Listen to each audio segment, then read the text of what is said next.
TV African News. Thank you so much for being part of us. This is Africa Today. My name is Nahaba Kishur. Read fast are the headlines. President Yoweri Kaguta Museveni said NRM has no energy to read votes. President Yoweri Kaguta Museveni asks elderly to go for COVID-19 booster shots. And South African president announces that someone is being held. In our sports today, Chetu may condemn Kataka to second loss of the season. Once again, thank you so much for joining us. We start with one of our top stories. Now, President Yoweri Kaguta Museveni has lashed out the National Unity Platform for claiming that the National Resistance Movement cheated in the recently concluded Chetume District Chairperson by-election. Now, according to the results, NRM's Andrew Muwonge got 31,830 votes and Noobs Harriet Nakwede garnered 31,308 votes with a thin margin of 500 votes. Our reporter has more. Addressing the nation on December 31st, Museveni noted that he did not know that NRM actors had enough energy to cheat because most of the time they are asleep and allow the opposition to intimidate people, cheat and do all sorts of things. Museveni asked why only NRM cheated in Kayunga and not in a few other areas where NUP won. According to the president, the positions for by-elections in the whole country were 827, which included one LC5 chairperson, LC3 chairpersons, municipality councillors, district councillors, and LC3 in town council councillors. He said the NRM won 392 of them unopposed. Museveni said the tragic comedy that was the Kayunga by-election had three elements where NUP thought they could win using underhand methods. Museveni said that the police could not allow that. He explained that the idea of those group of people was to create fear so that the massive supporters of the NRM do not come out to vote. Away from that, President Yoweri Kaguta Museveni has asked all people above 50 years of age to go for a COVID booster dose. And the president said that in order to set an example, he would soon go for a COVID-19 booster shot together with the First Lady, Janet Museveni. We have more on this report. Museveni said on Friday that in order to ensure safety against corona, the scientists have now recommended a booster dose for those above the age of 50 years, who total to 3.3 million. The Ministry of Health recently noted that 3 types of vaccines are considered for mixing and matching for the Ugandan population. According to the ministry, viral vector vaccines, which contain instructions for making coronavirus antigens, which include AstraZeneca and Johnson & Johnson, mRNA vaccines, which use a code for SARS and CoVAC2 to prompt an immune response in recipients including Pfizer and Moderna, can be mixed. On the other side, inactivated vaccines, where the SARS-CoV-2 is inactivated or killed using chemicals, heat or radiation like Sinopharm and Sinovac, are free to be mixed. Of the 22 million targeted people, 45%, which translates into 9.9 million, have received at least one shot of the vaccine, whereas 17% have been fully vaccinated. On December 29th, Uganda recorded over 1,600 new cases of COVID-19, making about 140,700 cases since the pandemic. Moving on, Sudan's Prime Minister Abdallah Hamdok has resigned after another day of mass protests rocked the capital, Khartoum. Now, thousands marched against a recent deal he had done to share power with the army, who staged a coup in October. We have more on this report. Chanting power to the people, protesters called for a return to full civilian rule. But military forces staged another violent crackdown, leaving 2 people dead. Mr. Hamdok's decision to quit leaves the army in full control of the government. It is another blow to Sudanese fragile attempts to a transition to democratic rule after a popular uprising led to the overthrow of Sudanese longtime authoritarian President Omar al-Bashir in 2019. In a televised address, Mr. Hamdok said the country was at a dangerous turning point that threatens its whole survival. He said that he had tried his best to stop the country from sliding towards disaster, but that despite everything that has been done to reach a consensus, it has not happened. Civilian and military leaders had made an uneasy power-sharing agreement after the army staged a coup on 25th October and initially placed Prime Minister Hamdok under house arrest. Under the agreement reached with Mr. Hamdok in November, the reinstated Prime Minister was supposed to lead a cabinet of technocrats until elections were held. But it was unclear how much power the new civilian government would have, and protesters said they did not trust the military. Thousands of people were on the streets of the capital Khartoum and the city of Omdurman on Sunday, chanting and calling on the military to leave politics alone. More than 50 people have been killed at protests since the coup, including at least 2 on Sunday, according to the Pro-Democracy Sudan Central Doctors Committee. Well, thank you so much, our reporter. We take a quick break. We shall come back with the international news.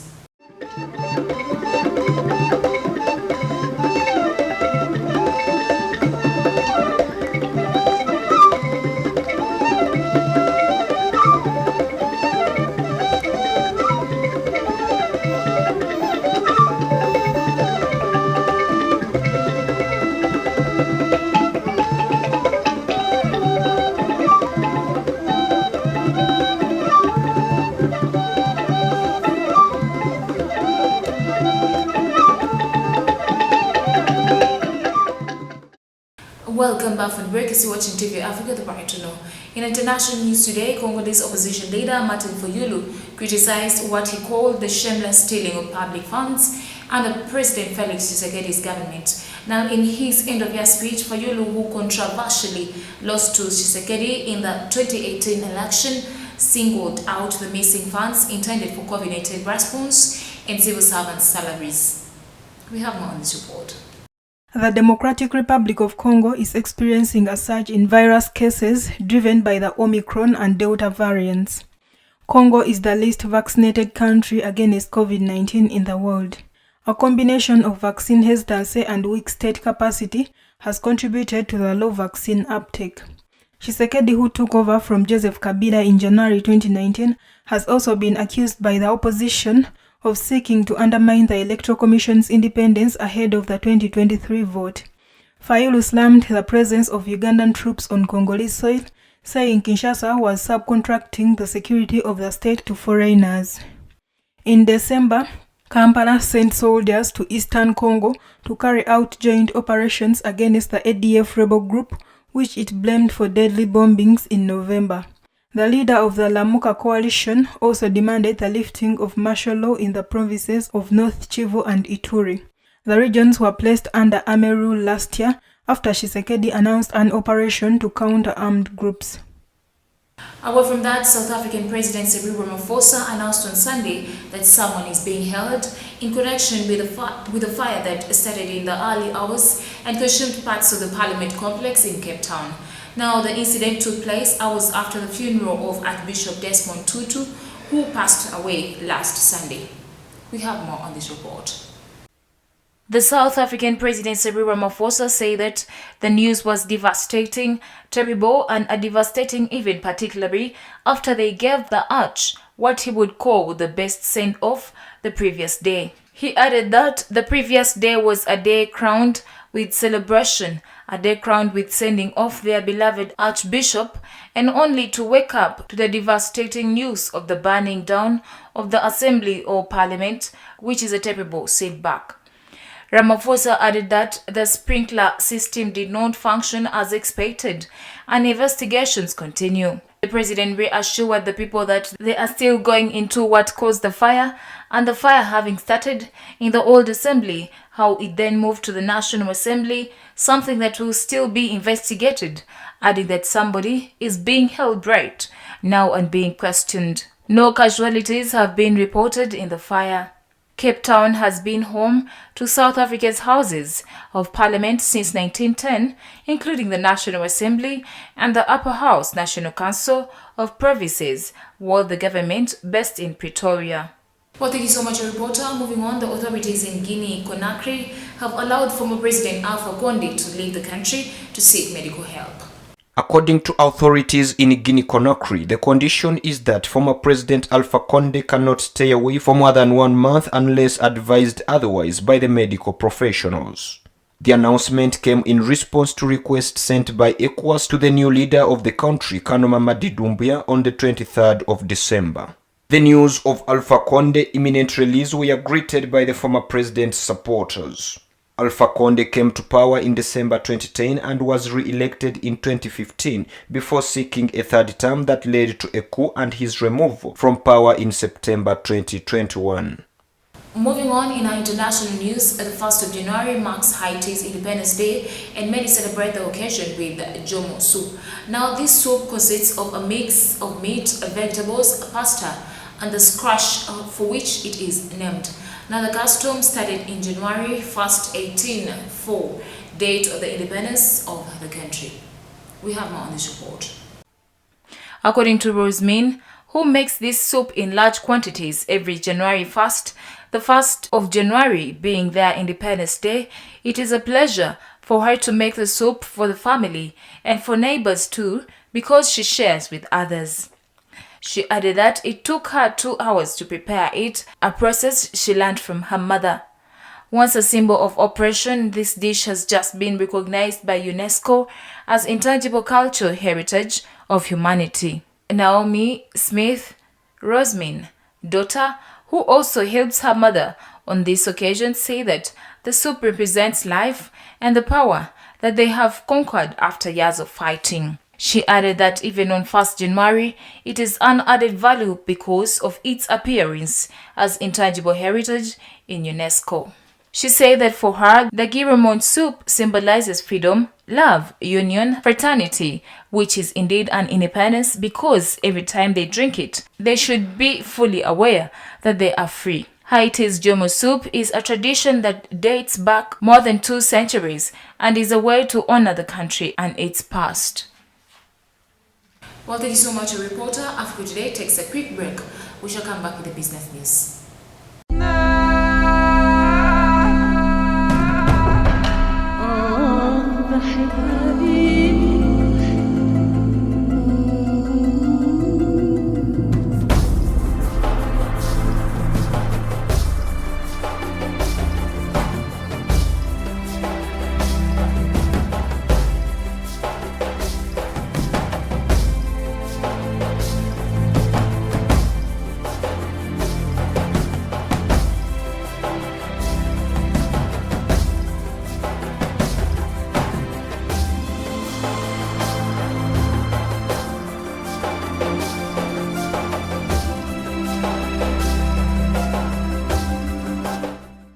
Welcome back from the break. This is watching TV Africa, the right to know. In the business news today, in Congo, Brazzaville, following the lifting of the curfew for the night of December 24th and the New Year's Eve, and for the first time since March 2020, many business owners were allowed to work without any time limits. We have more on this report. With the curfew going from 8 p.m. to 11 p.m. on the rest of the weekdays, the resumption of wedding celebrations, many shopkeepers and holiers saw this as an opportunity to make money before realizing that they are still a long way from the good old days of the holiday season. A trader in the economic capital Pont-Noir welcomed the easing of measures, saying that there will be an increase in revenue because before people were afraid to go out at 10 p.m. because the curfew was already closed, but with the curfew at 11 p.m. they will see people coming and do the shopping after 10 p.m. Mr. Gomez, commercial manager of a lounge bar, said that despite the fact that the state has taken the initiative to lift the curfew, it is important to know that the Congolese people have become accustomed to the curfew and will even notice that the atmosphere is not as they wanted due to the health crisis and the financial crisis that is shaking the country. Others, such as this taxi driver, feels that there is no need for the curfew anymore. There is no indication that these measures are the beginning of a return to normal life in the Republic of Congo, as the country is still far from the government's 30% immunization coverage target.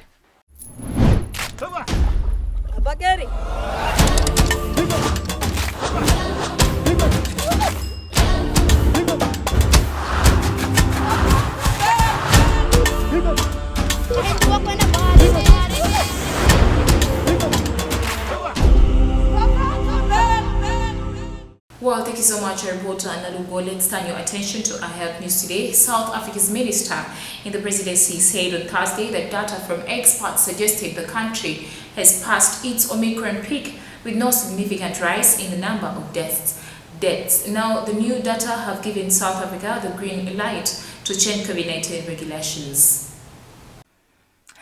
Following a special cabinet meeting on Thursday, Monday, the minister in the presidency announced that information gathered through the system used by Department of Health suggested the country may have passed the peak of the Omicron wave. He added that cases declined in the provinces except the Western Cape and Eastern Cape, which recorded increases of 14% and 18% respectively. The Omicron variant, which was detected in late November by South African researchers, did not cause more deaths, despite a higher transmissibility than its counterpart Delta. Rates of hospitalization were lower during the Omicron-driven wave in comparison with previous waves. Relying on new projections, the government announced 3 major changes to its COVID regulations. The curfew, which was in effect for 21 months and was gradually eased, has finally been lifted. Gathering restrictions now authorize 1,000 people indoor and 2,000 outdoor with appropriate social distancing, amongst others. Alcohol establishments which hold licenses to operate beyond 11 p.m. will revert to full license conditions. With over 3 million confirmed COVID cases, South Africa remains the African country hit hardest by the virus. On a global level, it is the 18th nation the most severely hit.